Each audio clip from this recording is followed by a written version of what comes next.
Oh,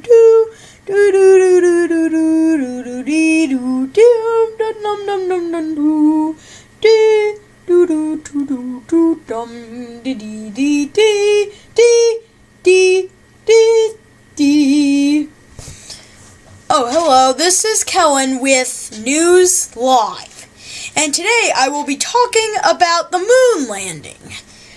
In 1961, U.S. President John F. Kennedy had a challenge for NASA. He wanted them to send a man to the moon by the end of the decade, or 1970.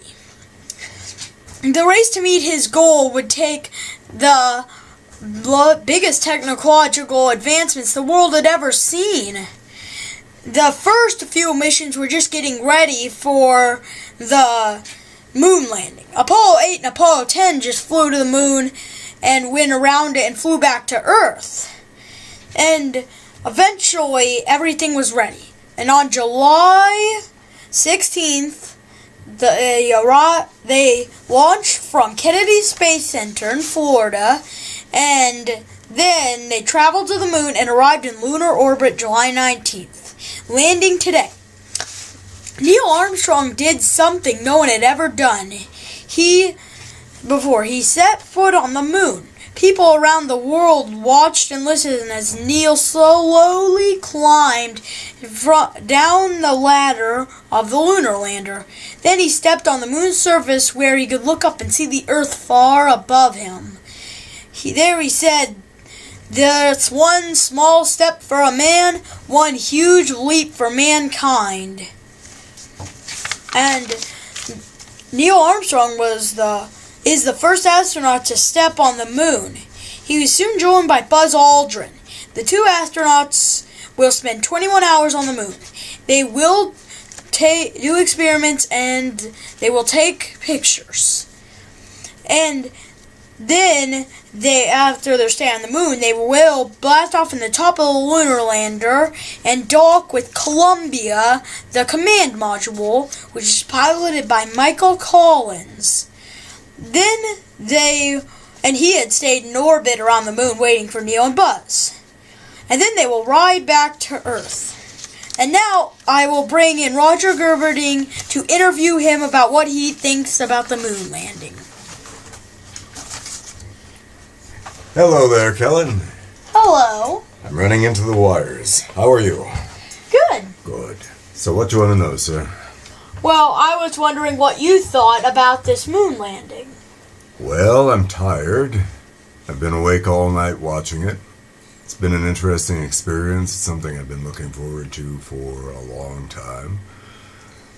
See this grainy image, this man in this huge white suit walking on the moon, all in glorious black and white. It's pretty cool.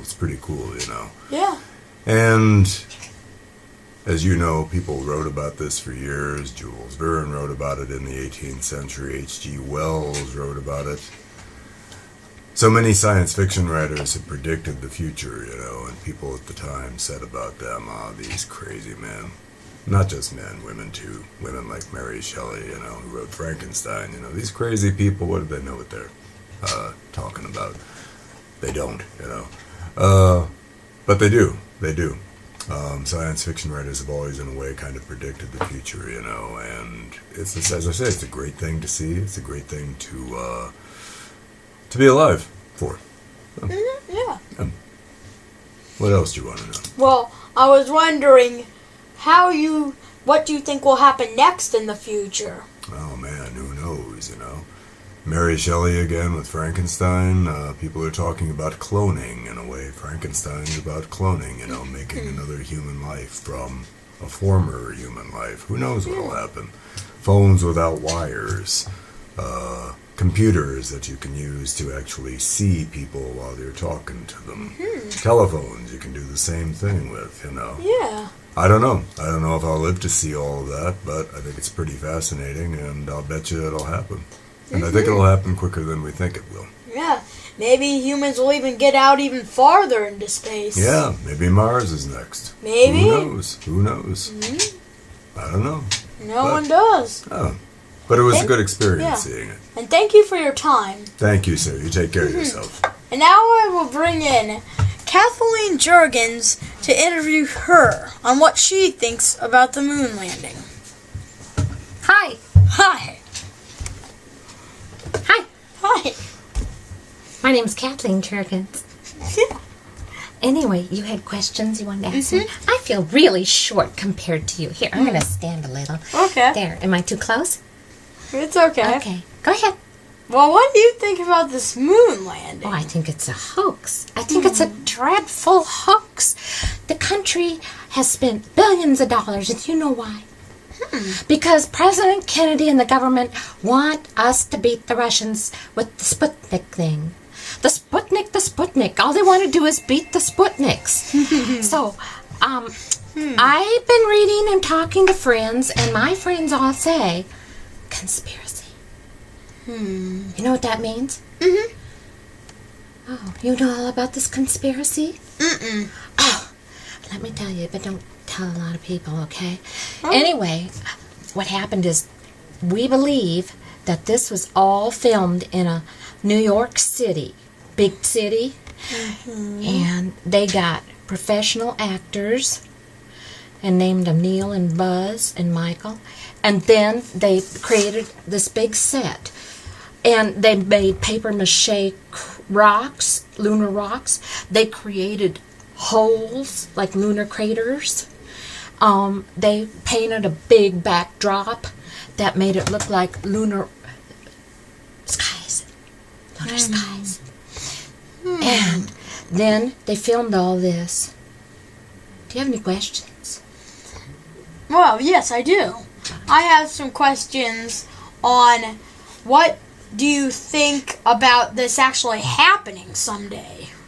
Oh, no. If God had intended that we go out in space, why he would have put us out in space in the first place? No, this is just like that War of the Worlds. When I was a youngster, they had this, well, it wasn't a film, it was a radio show by this horrid man named Orson Welles. And Orson Welles made this radio show, and he made it sound like the world was coming to an end. We all believed him. In fact, there were certain people that injured themselves trying to escape the end of the world, you know.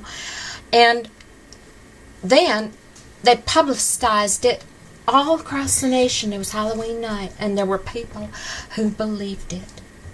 Just like there are people now who believe in this lunar or loony mission.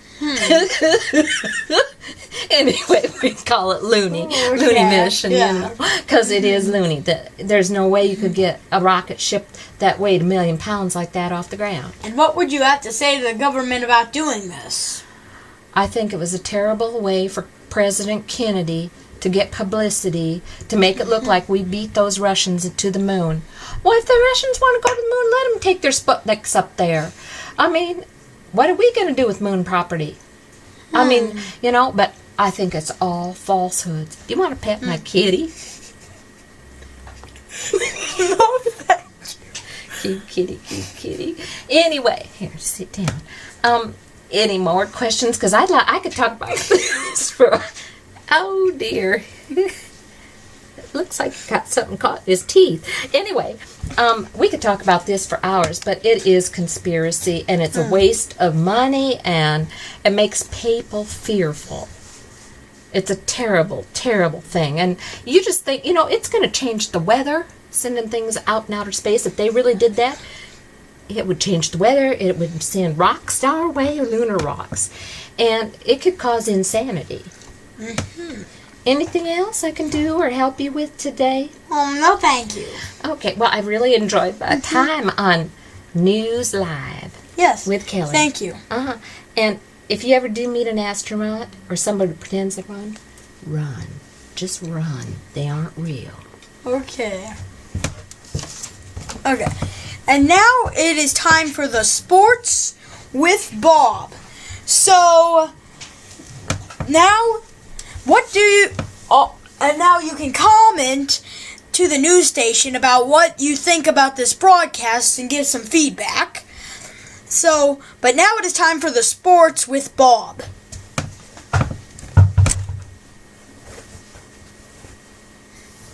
Do do do do do do Do dee do do dee do do do do. Hello, it's me, Bob, and I am here to talk about some of the sports that have been going on. And, well, today, San Francisco's Giants pitcher, Gaylord Perry, finally hit a home run. And 6 years ago, his coach had told him that they'll put a man on the mound before you get a home run. And they did, because hours before he had that home run, they put a man on the moon. Yeah. And now I just received some unbelievable information from the Kansas City Royals press agent. As you know, the Royals became an American League team this year. So, wait till you hear what kind of salaries these ball players make. Jerry Adar makes $44,000. I mean, jeez. And then there's Mo Drabowski, and he makes $36,000. And then Joe Fox makes $25,000. Wowzer, that's a lot of cash. And now we will have that Fred dude with the entertainment.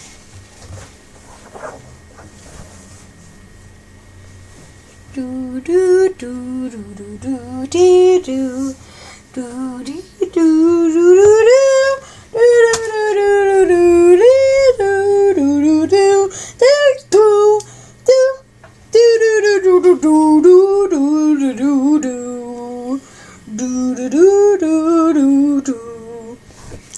hello, everybody. It's me, Fred.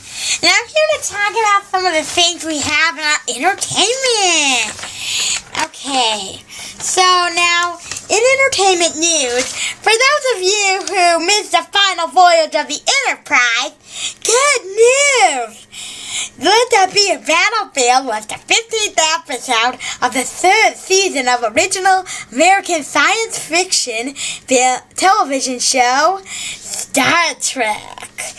And it was broadcast January 10th on NBC and will be repeated August 12th, 1969. And there will be more on that because it says here that the episode guest stars Lou Antonio and Frank Gorshin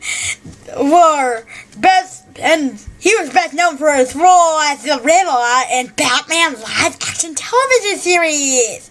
In this episode, the Enterprise picks up 2 survivors of a war-torn planet who are still committed to destroying each other aboard the ship. Isn't that cheerful? And now, I gotta talk about some of the movies that will be coming out now. So, for this year, the following 3 movies are top money makers in Filmland: Easy Rider, Midnight Cowboy, and True Grit. I've seen a few of those movies, and they're great. And now, that will end our good news cast. Thank you for watching Action News.